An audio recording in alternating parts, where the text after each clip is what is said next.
Bullet করা কুকুর আছে বলো, দারুণ।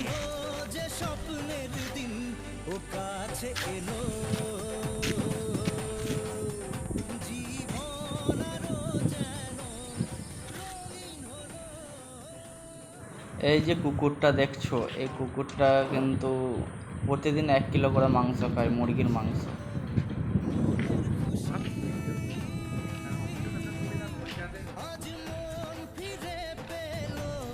সুখের হাসি এলো, যে স্বপ্নের দিন ও কাছে এলো।